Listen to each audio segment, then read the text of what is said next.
काशी नगरी में राजमान भगवान शंकर को नमन। जिनके दर्शन मात्र से पाप क्षीण हो जाते हैं, ऐसी माँ गंगा को नमन।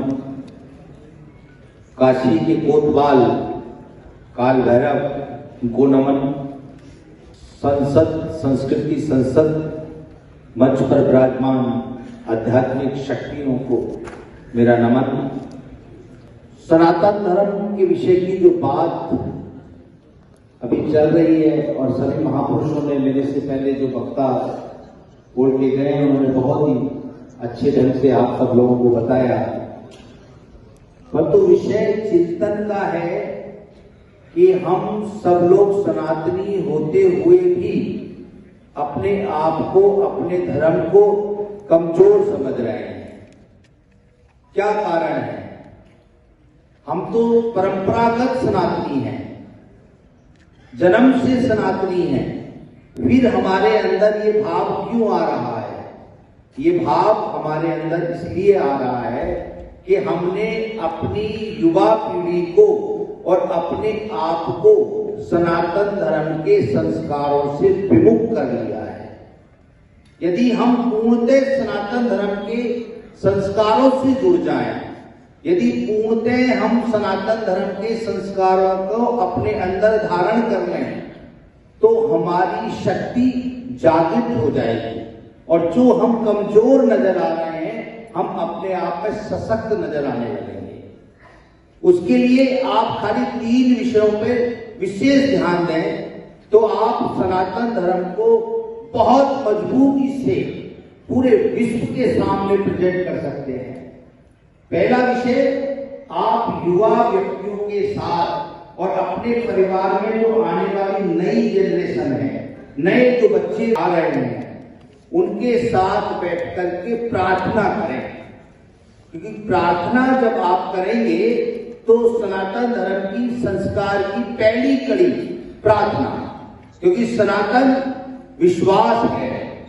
आपके हृदय में विश्वास जागृत होगा तो आप परमात्मा से प्रार्थना के माध्यम से जुड़ेंगे, तो आपके नई पीढ़ी में प्रार्थना का संस्कार आएगा।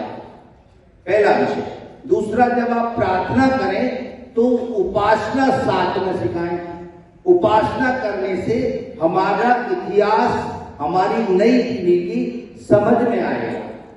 जब हम युवा पीढ़ियों से बात करते हैं तो कहते हैं हमको तो बचपन में बताया नहीं राम कौन थे, हमको तो ऐसी स्कूल में पढ़ाया है जहां पर राम का कहीं कोई जिक्र ही नहीं था। तो आपको पहले प्रार्थना, फिर उपासना और फिर साधना, इन 3 विषयों से आप यदि अपने परिवार में जुड़ जाते हैं तो आप सनातन धर्म को बहुत मजबूती के साथ, जो सनातन धर्म पूर्ण रूप से व्याप्त है, परंपरागत है, उन संस्कारों से अपनी नई युवा पीढ़ी को जोड़ पाएंगे। आज आवश्यकता है कि हम गुरुकुल पद्धतियों को बहुत श्रेष्ठतम तरीके से मजबूत करें। भगवान श्री राम की बात हो रही है। भगवान श्री राम का मंदिर अब बन चुका है।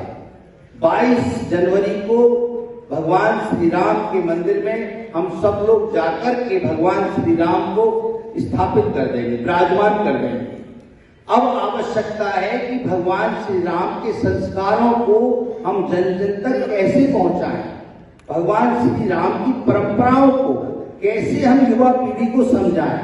उसके लिए हमें गुरुकुल पद्धतियों पर विशेष ध्यान देना होगा और संतों को विशेष इसलिए ध्यान देना होगा क्योंकि पूरा समाज संतों की तरफ देख रहा है, क्योंकि संत सनातन धर्म की परंपराओं के संवाहक हैं। एक संत को 4 ऐसे शिष्य तैयार करने चाहिए जो एक शिष्य, एक संत का डॉक्टर हो जो स्वास्थ्य व्यवस्था को संभाल सके, एक कानून व्यवस्था का जानकार हो और एक मैनेजमेंट का जानकार हो और एक नागा सन्यासी हो। जब आवश्यकता पड़े धर्म की तो हम लोग वहां पर भी पीछे ना रहें। ये अखाड़ों की परंपरा रही है। चूंकि मैं आनंद अखाड़े का आचार्य हूं तो अखाड़ों में नागा सन्यासी तैयार किए जाते हैं धर्म की रक्षा करने के लिए। तो एक डॉक्टर तैयार करना है एक एडवोकेट तैयार करना है, एक मैनेजमेंट का शिष्य तैयार करना है और एक नागा सन्यासी तैयार करना है। जब हम पूर्णतः सनातन धर्म की रक्षा भी कर सकते हैं और सनातन धर्म को युवा पीढ़ियों तक पहुंचा सकते हैं। दूसरा विषय, माननीय प्रधानमंत्री जी ने बहुत स्वीकृति दी है। मेरा माननीय प्रधानमंत्री जी से विनम्रता पूर्वक निवेदन है कि वो अब गुरुकुल में जो हमारे विद्यार्थी पढ़ रहे हैं, संस्कृत जो हमारे विद्यार्थी पढ़ रहे हैं, प्रथमा मध्यमा शास्त्री और आचार्य जो कर रहे हैं, उनके लिए भी नौकरियों में प्राविधान कर दें, जिससे हमारी युवा पीढ़ी गुरुकुलों से विशेष तरीके से जुड़ जाए, तो हमारा सनातन पूर्णतः सब जगह व्याप्त हो जाएगा और प्रत्येक व्यक्ति सनातन से जुड़ जाएगा। ओम शांति शांति।